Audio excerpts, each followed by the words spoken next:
Welcome back, ladies and gentlemen. With that, we move on to a very interesting session, which is a trialogue with experts on enabling businesses with the power of IoT, data, AI, and 5G cellular. And it's an honor and privilege to first welcome the members of this trialogue: Debdoot Mukherjee, Chief Data Scientist, Head of AI at Meesho; Nataraju Vusirikala, Director, Data Science and Engineering at Walmart Global Tech India; and Rohit Paranjpe, Co-founder and Chief Executive Officer at SugarBox Networks. Welcome, gentlemen. This session will be moderated by Amit Kumar, Partner, India Lighthouse at KPMG in India. Amit, over to you. Thanks, Ivan, and a very warm welcome to all our guest panelists. It is really a pleasure to be a moderator for this panel discussion. So just to get started, and I'll get started with Debdoot. Debdoot, if we all know that Meesho's all mission is to democratize internet commerce. Now, can you elaborate, how your organization is leveraging digital innovation to transform customer experience across various channels, whether it is mobile app, whether it is website, or whether it is call center? Yeah, so as you rightly said, so we stand on the mission statement of democratizing internet commerce. So there are a few things when it comes to customer experience, right? So in order to truly democratize and bring in the new wave of internet users in the country and make them transact online, there are a few challenges today, right? So the first is affordability. If you look at the new wave of internet users, right, as we call the Bharat users, the products that they purchase today in an offline setting are not available online, right? So in an e-commerce world, we have the brands that are available, and e-commerce has been growing year over year. But if you look at the big picture and in India's overall GDP, it's still a very small percentage where e-commerce has penetrated. And a very large part of the rest of the country purchases offline because of affordability reasons, right? So a lot of the goods that are selling online are branded and thereby a little bit less affordable than the products which are available in the neighborhood markets, right? So the first thing that where we are leveraging technology is how can we onboard all the suppliers that you would otherwise purchase goods from in an online world. And like this influx of large supply would make prices come down, make commerce more competitive, and thereby much more affordable to the entire country. Second part is on accessibility, right? So on one hand, of course, like we are onboarding great breadth of selection and making that accessible. But even when you look at the user experience on the app or on the web, so we are dealing with first-time internet users who are not very savvy to using some of the technologies, right? So for instance, they are not very savvy doing a keyword search on the internet to get what they need. So how can like search and on an e-commerce site work where we can truly understand their intent very, very quickly and in real time sort of show the right products to them? And without even them saying so, how can recommendations and again ML and AI there help solve the accessibility challenges? So I mean that's the path that we are on towards democratizing internet. It's about increasing affordability and making commerce much more accessible. Mr. Nataraju, we all know, Walmart is world's largest, retail and e-commerce company. And the operation and the scale is so massive across both very mature markets as well as emerging markets like India. How do you see, Walmart addressing, and leveraging some of these digital innovations from a customer experience point of view, both from an offline as well as online channels? Thank you. First of all, thanks for the opportunity. So, at the heart of Walmart's business model lies our commitment to help people save money, live better, right? So this vision really powers lots of things we do day in, day out. And technology and the digital innovations play a huge part in reaching these visions, right? And so it's super exciting because, retail customers are something, which is very, very dynamic change in preferences. And we have to follow what the customer wants, where they want and how they want, right? If you look at the way we are leveraging digital innovations for transforming customer experience, I could think of 4 or 5 main different dimensions.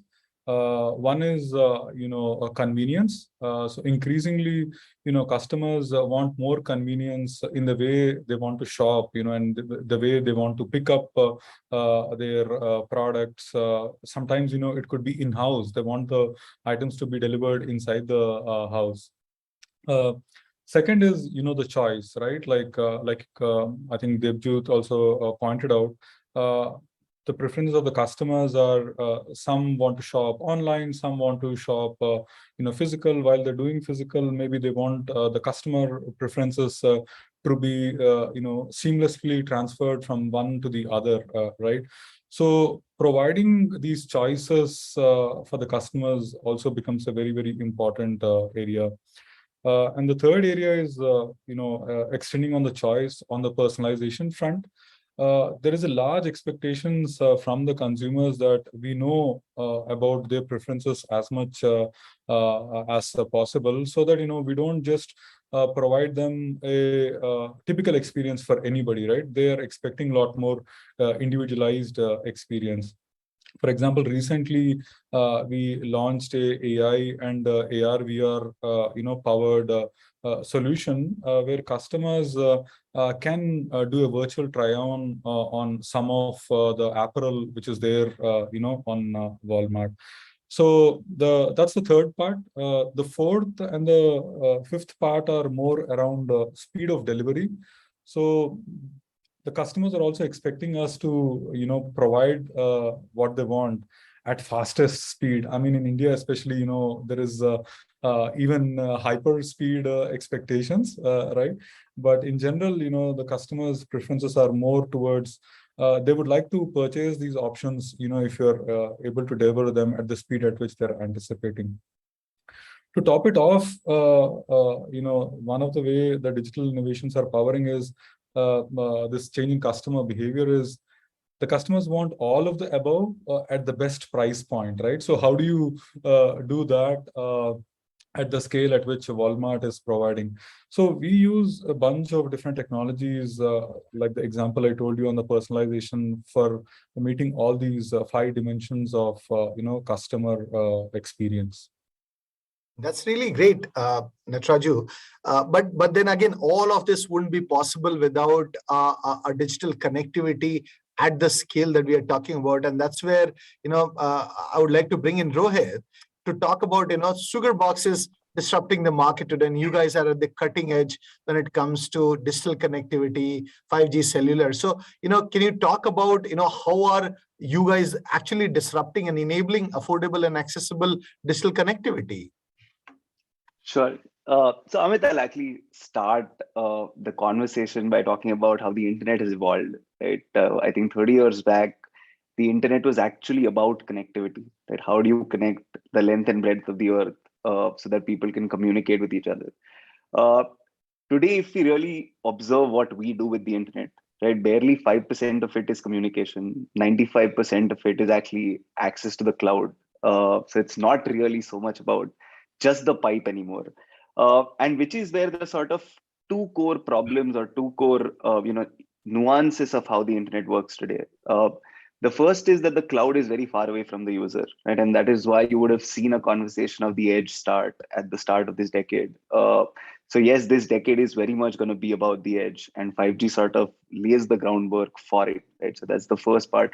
The edge is nothing but getting the cloud sort of make it smaller, put it closer to the user. So that's typically what the edge really means.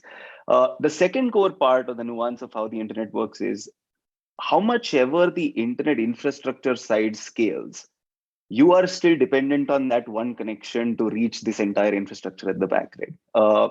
And the nuance of that connection is dependent on who you are, dependent on which part of this world are you in. Are you in air or are you on ground? When you are in the ground, are you in a place close to a window, or are you inside an elevator that you're not going to get any connectivity? And which is where we sort of started with a different approach. We said, rather than you having to depend on that connection to go to this cloud at the back, can we miniaturize the cloud and get it down to the user instead? And that is really what we focus on. So I'll probably paint two extreme use cases here, right? The first thing that we do is literally you are inside an aircraft. It's not like there is no connectivity inside an aircraft. Satellite connectivity has been available for nearly 2 decades now. It's just very slow and it's very expensive. That's the core problem with respect to this connectivity. So what we do is we literally put a miniaturized version of a cloud inside an aircraft. And now this particular instance doesn't need to cater to hundreds of millions of users that the cloud needs to cater to. It just needs to cater to 180 people that are in that aircraft. The other thing is the nuance of the consumer. One, the demographic is very, very targeted. The second is what this consumer wants in this particular context is also very limited, right? So you don't really want access to the whole internet. Maybe while you're in the aircraft, you would want to, watch a movie. You would probably want to continue watching the TV show that you've been watching at home. You may want to do window shopping and do an impulse purchase on an e-commerce platform.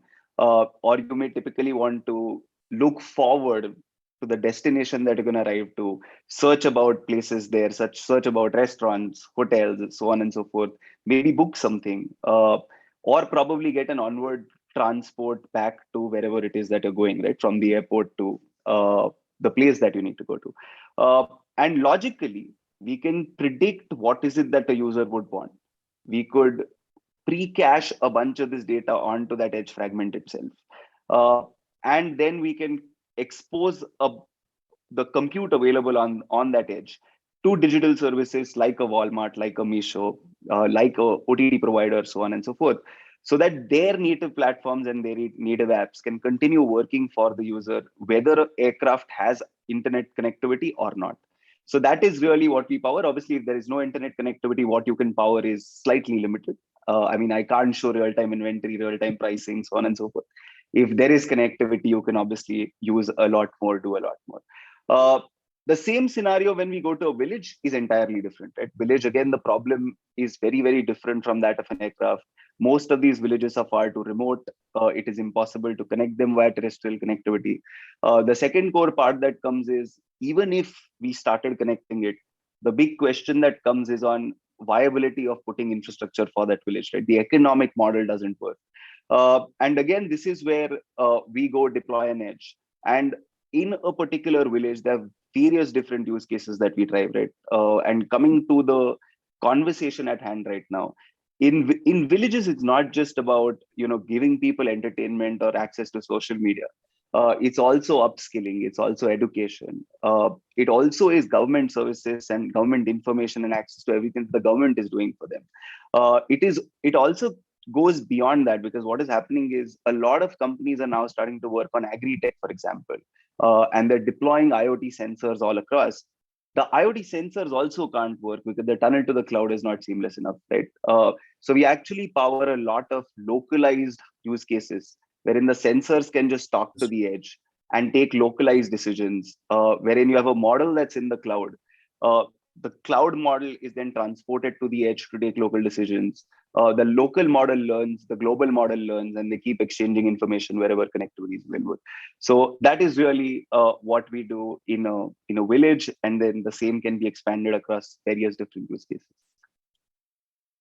Absolutely, Rohit. And to ask a question to both Nataraju and Debdoot is, how can organizations, in your opinion, they can leverage AI/ML to look at unlocking insights from vast amount of data that's being collected, and how can it be used to boost business growth? Because again, it's all about growth. It's all about customer experience for the organization. So how do you actually how can you actually leverage AI/ML and some of these vast amount of data to power that growth? Yeah. Debdoot, do you want to go first? Yeah, sure.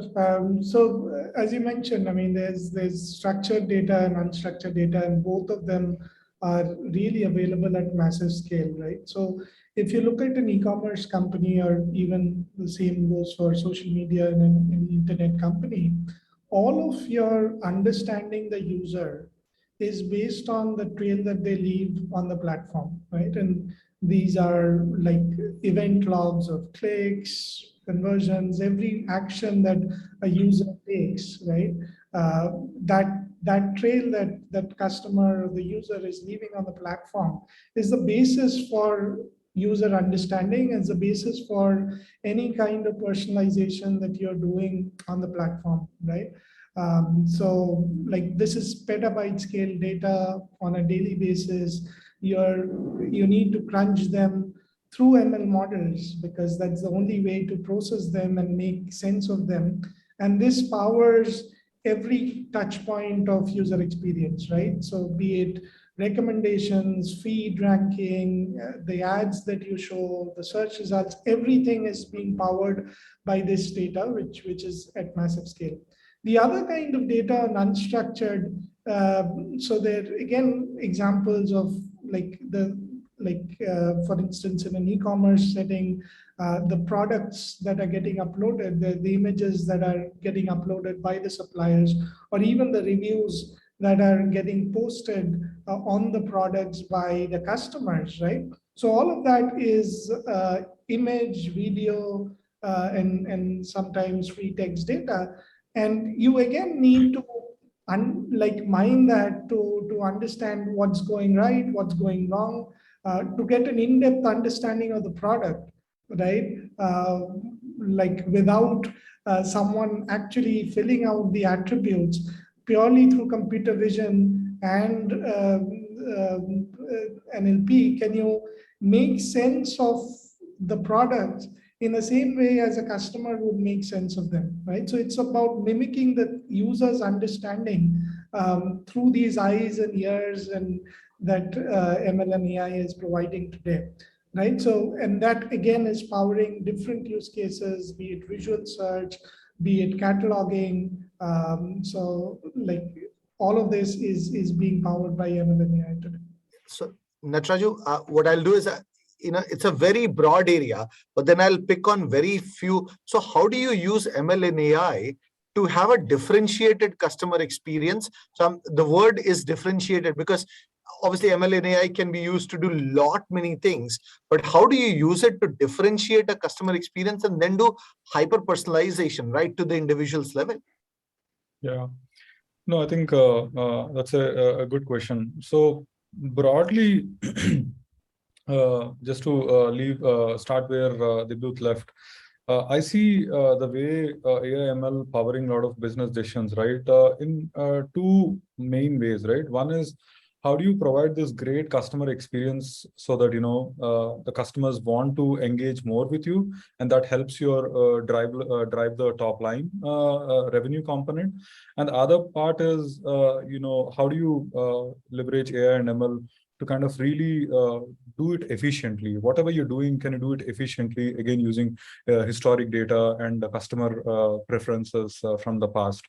So a couple of areas where we are trying to provide this differentiating customer experience is, I talked about one example where we have this virtual try-on. Again, very recently we onboarded another feature where, let's say you want to buy a furniture and you want to see if this furniture item fits in your house, and it matches with the background. Then we are using a lot of ML driven AR capabilities to project these products into your household, right? So that's one a very cool example. The other area which is more on the operation side, if I can talk about, is all of us face this different experiences with the customer care, right? In the end, we buy items, but then a lot of times, the stickiness factor of customer being with you is, are you able to address the pain points when the customer faces these, right? So there as well, we do a lot of hyper personalization. We use a lot of voice and text based AI technologies to understand what the customer need is even before they're making the call, right? So you give a lot of context with respect to what type of orders are placed and what might be the typical problems that the customers might have faced in the past, and then resolve that problem as early as possible, when the customer is actually meeting you at the touch point. So in addition to what the customer is experiencing, right, there is also a lot of technologies which are powering from the backend side as well, because in the end, customer can get a really, really good experience if the associates who are at the back end are also being supported with some of these technologies, right? We have a solution called as a smart substitution, where if a associate is picking the items which the customer has ordered. Let's say for some instance, one of the item is not available. And then we have a backend algorithm which kind of recommends which might be the closest item, depending on the customer preferences again, to substitute this, so that, the associate also knows, has some help to provide this good customer experience. So these are, couple of examples I can give where we are leveraging AI ML towards, hyper personalization and provide a really, really cool customer experience. In the end, to sum it, I look at it, though, technologies are cool, we somehow need to make a difference either in the top line or the bottom line. Otherwise, this would not go anywhere. So this is basically what you're saying, is that we need to take a business first approach to adopting all the emerging technologies like cloud, AI, and ML. And coming to again the question on the connectivity side, Rohit. We hear a lot about 5G and the impact that's going to make to various industries. So how do you see both 5G plus edge plus cloud changing all the industries, whether it is retail, e-commerce, banking, logistics, transportation? How do you see that making an impact?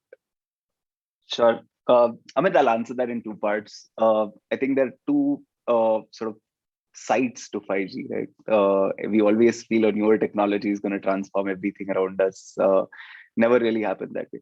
So typically three key advantages about 5G, right? I think the first is what 5G allows you to do is, in a square kilometer, it allows you far higher density of users, right?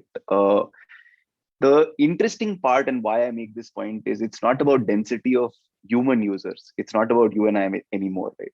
It's the density of sensors, density of IoT devices, density of nodes that are sending out data. Devices are very small and devices send very little data, right? So the big shift because of 5G that's coming in, where everyone talks about all of these technologies can now actually be taken to consumer, is because of this one specific nuance that comes in, right? The second key part about 5G is obviously, yes, it is a higher frequency. It can throughput far larger amounts of data at much, much higher speeds. And that opens up a lot of different use cases that come in terms of, let's say, 4K video streaming. You had devices that support it, the networks don't. Now with 5G, you will actually be able to. And the third key thing that comes in is something called as much faster latency. Latency is nothing but just the round trip time to go to the cloud and come back down, right? And latency is, again, very, very important, because let's say tomorrow we actually want to implement driverless cars in India, right? You cannot have 300 milliseconds of time taken by that request sent by the car to go to the cloud, figure out what I need to do now and come down. You actually need it to be under 10 milliseconds, and can't be unless you actually have that kind of latency available on the network. So these are the three key parts that 5G gets to the table that is very, very interesting, and it's probably going to disrupt a lot of things that happen, right?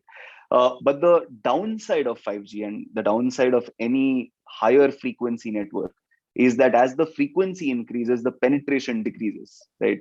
So typically, if you want to have the same level of coverage that you have with 4G today, you will actually need 4 times more dense telecom towers in 5G to be able to have the same level of connectivity experience, right?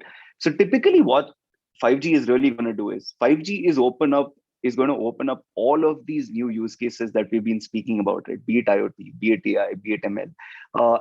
As Nataraju put it, it's not just about AI or ML as the technology. It's now actual applications of these that will be taken to consumers, that'll be taken to businesses, so on and so forth. And that is something that 5G will really, really enable. But it may be just concentrated to tier 1 or metros to start with, because that is where these economics will make sense.